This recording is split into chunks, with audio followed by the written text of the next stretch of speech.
Ads లేకుండా latest episodes చూడండి.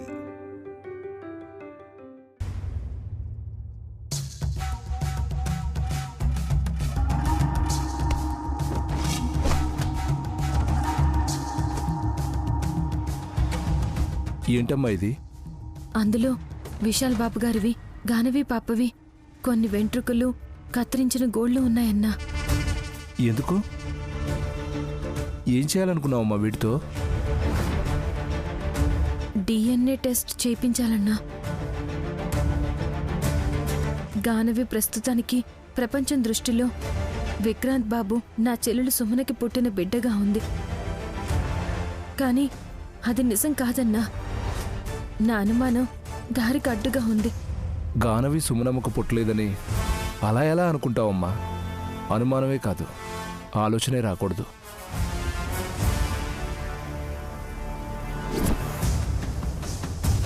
ఆలోచన వచ్చింది, దాన్ని అమలు చేయడానికి పథకం వేసింది.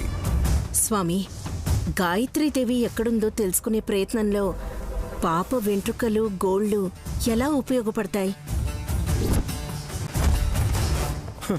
మమ్మీ, నాకు నవ్వొస్తుంది. ఇలాంటి స్వాముల ముందు వెటకారంగా నవ్వితే శపించేయగలరు వల్లభా. నోనో, నేను స్వామివారి మాటలకు నవ్వొస్తుంది అనడం లేదు. నయని చేసే చేష్టలకు నవ్వొస్తుంది అంటున్నాను.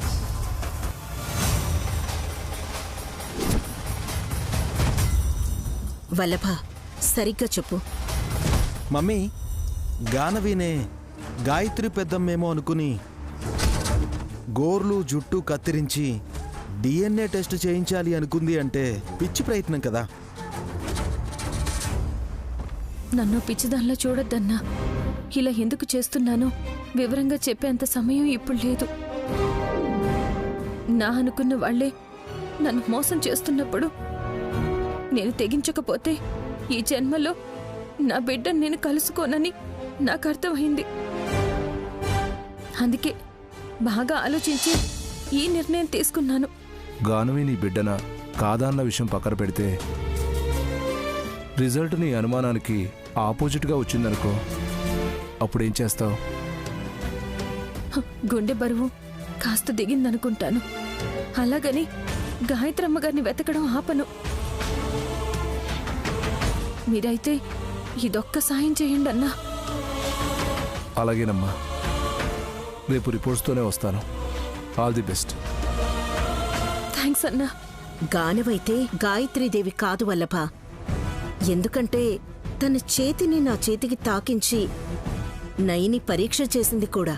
నిప్పురవ్వలు రానప్పుడు DNA టెస్ట్లో తన అనుకున్నట్టు రిజల్ట్ ఎలా వస్తుందనుకుంటుంది? వల్లభ అన్నట్టు తన పిచ్చి కాకుంటే. తన ప్రయత్నం వేరు, మీరనుకుంటున్న ఫలితం వేరు. ఏమవుతుందంటారు? నయని తన కన్నబిడ్డను అక్కున చేర్చుకునే ఘడియలు మొదలవుతున్నాయి వల్లభ.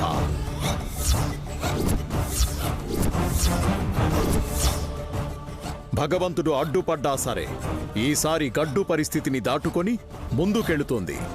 నయని బిడ్డెవరో తెలుసుకుంటే నా పరిస్థితి ఏంటి స్వామి? నీ ఆయుష్ ఇంకెంతకాలమన్నది తేలిపోతుంది తిలోత్తమా.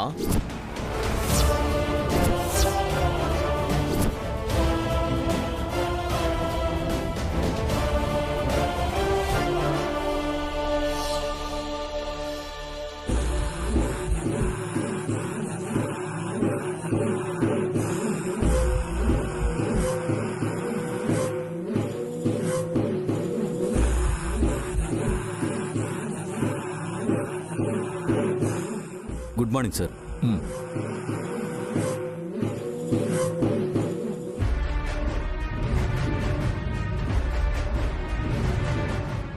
వంశీ సార్, హై ప్రొఫైల్ ఉన్న పర్సన్స్ వీళ్ళు. DNA రిజల్ట్ రిపోర్ట్లో మాత్రమే రావాలి. బయటికి లీక్ అయితే చట్టపరమైన చర్యలు తీసుకోవాల్సి వస్తోంది. చాలా కేర్ తీసుకుంటాను సార్. ఇంకో విషయం, 1కి 10 సార్లు పరీక్ష చేసినా పర్వాలేదు, ఫలితం మాత్రం పర్ఫెక్ట్గా ఉండాలి. రేపొద్దున కేసు కోర్టుకు వెళ్ళినా ప్రాబ్లం రాకూడదు. సార్, నేను హామీ ఇస్తున్నాను. గుడ్. రిపోర్ట్స్ ఎప్పుడు ఇస్తున్నావు? మండే ఇచ్చేస్తాను సార్. నో, రేపే కావాలి. ఓకే సార్, 11ంటికి వచ్చేయండి. Thank you. It's okay sir. మీరు వెళ్ళొచ్చు.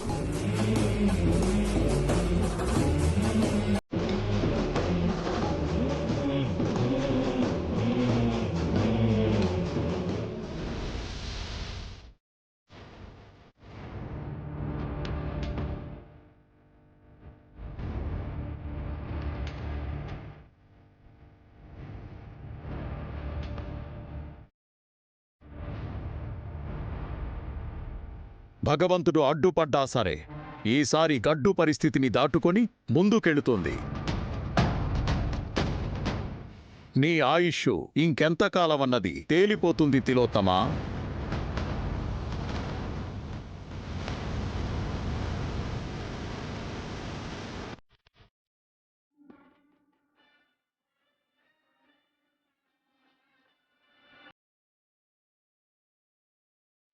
మమ్మీ, ఆ మారయ్య స్వామి దగ్గరికి వెళ్ళొద్దన్నా వెళ్దామంటావు. వెళ్ళాక ఆయన ఏదో ఒకటి చెప్తాడు. అప్పటినుంచి టెన్షన్ పడుతూనే ఉంటావు. అవునా ఆంటీ, సీరియస్గా తీసుకొని బ్లడ్ ప్రెషర్ పెంచుకోకండి. ఇప్పుడు నేను తేలిగ్గా తీసుకుంటే భక్త ప్రహ్లాదుల్లా గాయత్రీదేవి ఈ ఇంటికొచ్చేస్తుంది. నా ప్రాణం అంతే తేలిగ్గా తీసేస్తుంది. నైని తన బిడ్డ ఎవరిని గుర్తుపడుతుంది? ఆధారమేంటి? అట్లీస్ట్ క్లూ అయినా ఉండాలి కదా ఆంటీ. మారయ్య స్వామి అంత ఖచ్చితంగా చెప్పారంటే నయని సాధించే తీరుతుంది. పిల్లల్లేరు నీకు అని సొంత చెల్లెలు ఎగతాళి చేస్తుంటే ఒక్క వారం ఆగివే అని కరాఖండిగా చెప్పింది. ఆ నయని పట్టుదల మీకు తెలీదు వల్లభ. మీరు కేవలం చెంపదెబ్బలు మాత్రమే తిన్నారు. అది నా తల మీద మాత్రమే కొట్టలేదు, నా గుండె మీద కూడా కొట్టింది. గాయత్రి పెద్దమ్మ ఏ పసికొనగా ఉందని టెస్ట్ చేస్తుంది. నీ చెయ్యి బిడ్డ చేతికి టచ్ అయితే, నిప్పు పుడితే ఓహో పుట్టిన గాయత్రీదేవి తనేనా అని అనుకోవచ్చు. అలా తెలిసిన తర్వాత మ్యాటర్ ముగించేయడం ఎంతసేపు ఆంటీ? వీధుల వెంట తిరుగుతూ 3-4 నెలల పసిపిల్లలు ఎవరా అని నయని వెతకనవసరం లేదు. నా ప్రాణం తీసే మృత్యుదేవత నీడ ఏదా అని చూస్తే చాలు, వాసన పసిగట్టేస్తుంది. ఓ పని చేద్దాం మమ్మీ, నైని ఇంట్లో నుంచి బయటికి వెళ్తే ఫాలో అవుదాం. అప్పుడు తను ఏం చేయబోతుందో తెలిసిపోతుంది కదా. నిరూపించే ప్రక్రియ ఆల్రెడీ స్టార్ట్ అయింది అని మారయ్య ముత్తుకుంటుంటే మీకు అర్థం కాదా? గాయత్రీదేవిని రేపో మాపో ఈ ఇంటికి తీసుకొచ్చి నన్ను గడప మీద పడుకోబెట్టి 2 ముక్కలు చేయిస్తుంది ఆ నయని.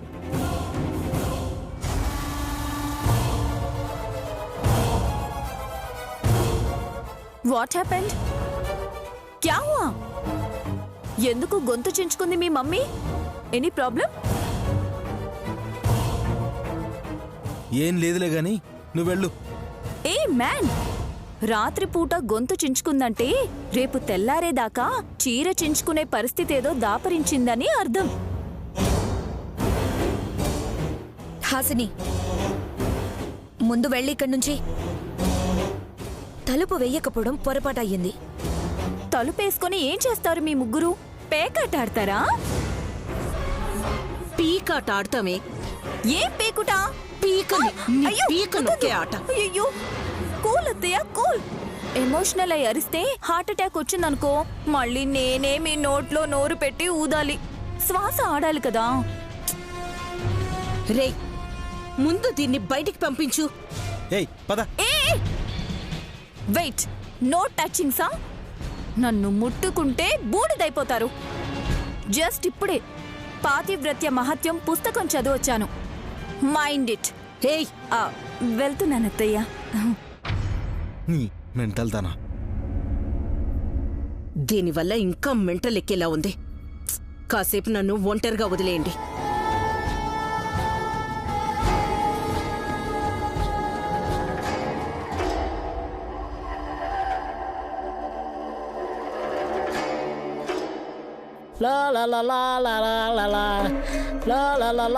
ఏమండోయ్, మీరు ఎత్తుకుని తిరగాలనుకుంటే గానవిని తీసుకుని రండి. బొమ్మను పట్టుకుని తిరగడం ఏంటి? ఈ టైంలో సుమనమ్మని అడిగితే ఇదే. మీరే ఈ బొమ్మని నాకు ఇచ్చేయండి బాబాయ్ గారు. బిడ్డ నీకే బొమ్మ నీకేనమ్మా.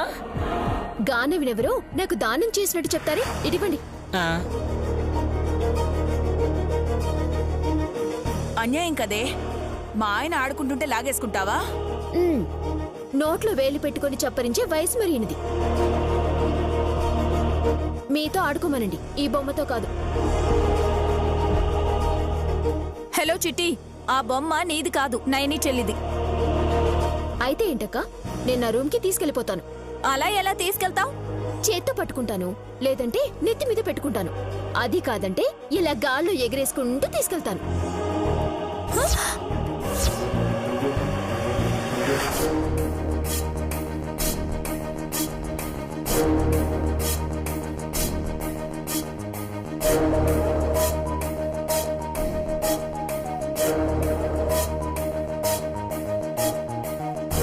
ఇప్పుడుంటుందమ్మా బొమ్మ నీకు.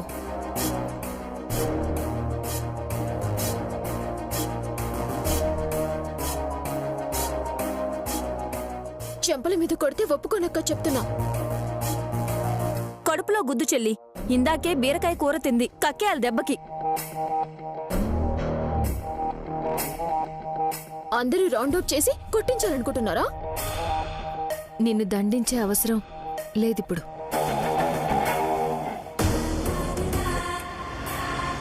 ఏమనుకున్నా క్షమించేసింది. వెళ్ళి హాయిగా నిద్రపోసమనమ్మా. మా అక్క జాలి నాకు అక్కర్లేదు. కోరి కొట్టించుకోవడం అంటే ఇదే. వదిలేసింది కదా, వెళ్ళవే ముందు. లేదు, ఎందుకు తిట్టదో ఎందుకు కొట్టదో నాకు తెలియాలి. ఇదెక్కడి గోలా? ఊరికే వెళ్ళొచ్చు కదా సుమనా. మా అక్క నా వైపు భిక్ష పెట్టినట్టు చూస్తోంది. ఆ చూపు నాకు నచ్చడం లేదు. ఈ బొమ్మకి గాయత్రి అని పేరు పెట్టింది కదా, కసి ఆ బొమ్మ మీద కాఫీ పారబోస్తేనే కొట్టింది ఆ రోజు. ఇప్పుడు నేను పైకి ఎగిరేసినా ఏమనట్లేదంటే ఏదో కారణం ఉంది. బొమ్మ కింద పడలేదు కాబట్టి వదిలేసింది అనుకోమ్మా. అంతే, అలా అనుకుని వెళ్ళు. లేదు లేదు, మా అక్క దృష్టిలో ఏదో తేడా ఉంది.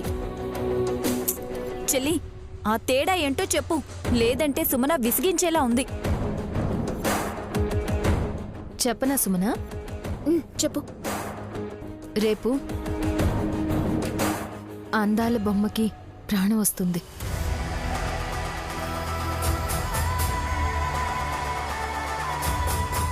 నిజంగానే పాలు తాగుతుంది. అల్లరి చేస్తుంది, ఆడుకుంటుంది. అమ్మా అమ్మా అని నోరారా పిలవడానికి రాకపోయినా ఆ ఆతృతలో ప్రేమ కనిపిస్తుంది.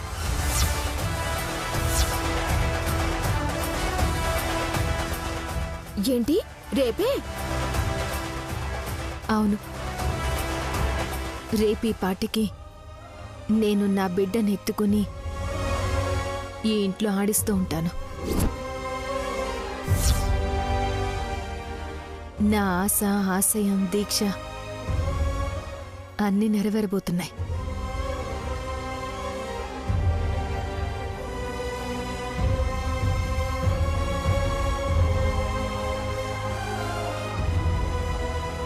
నైని ఏం చెప్పిందో తనకైనా తెలుసా? మా అక్కకి పిచ్చి పట్టింది. అంత నమ్మకమని ఎందుకు అనుకోకూడదు? కరెక్ట్. నైని చెల్లి నోటి వెంట విశాలాక్షమ్మ వారు పలికించారు అంటే అది అఖండ సత్యం. 100 6 6 100 అది జరిగి తీరుతుంది.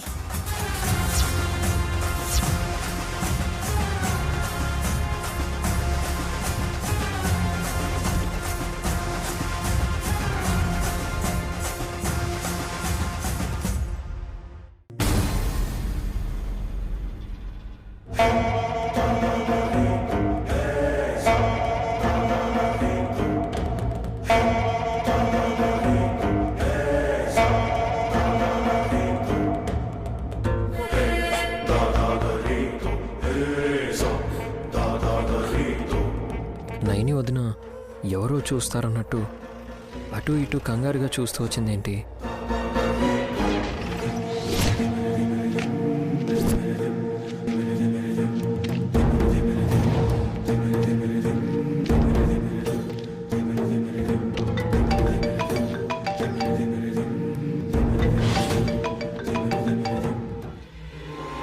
హలో నైనమ్మా.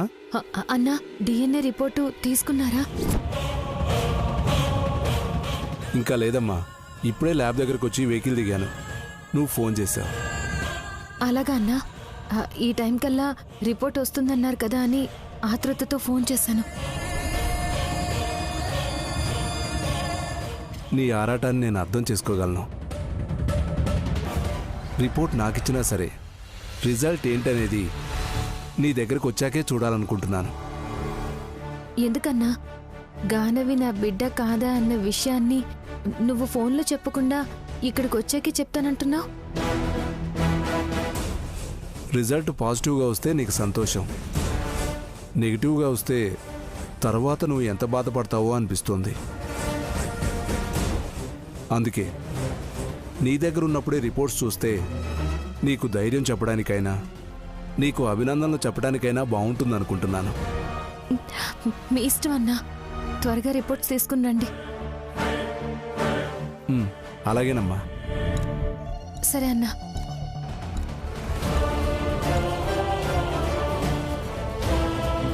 విశాలాక్షమ్మ తల్లి, నువ్వే నాకు అండగా ఉండాలి.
విశాలాక్షమ్మ తల్లి స్వార్థం ధర్మాన్ని దారి తప్పించాలని చూస్తోంది.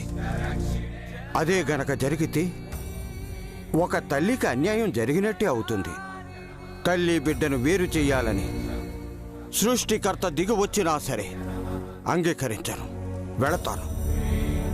నిర్ధారణ పరీక్ష జరిగే దారిని నాకు చూపించు తల్లి. సార్, మీరు అడిగిన డిఎన్ఏ రిపోర్ట్. రిజల్ట్ ఏమొచ్చింది వంశీ? సారీ సార్, ఎవరడిగినా చెప్పను. గుడ్.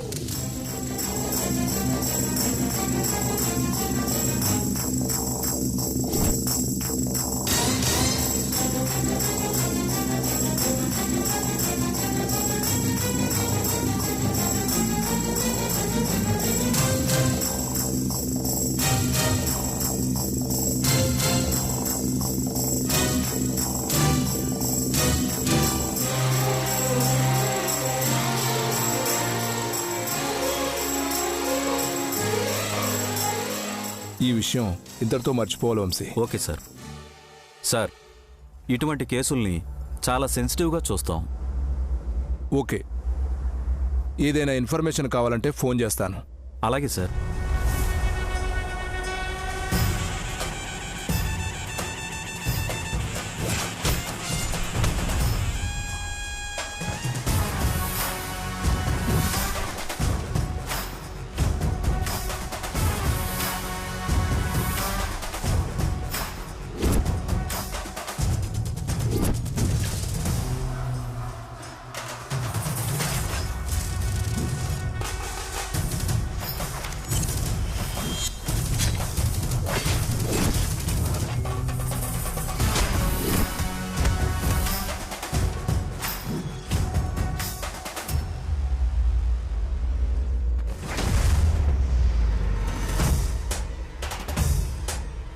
అమ్మా జగన్మాత, విక్రాంత్ బాబు రక్షణాధికారికి ప్రమాదం తలపెట్టాలని వస్తున్నట్టున్నాడు.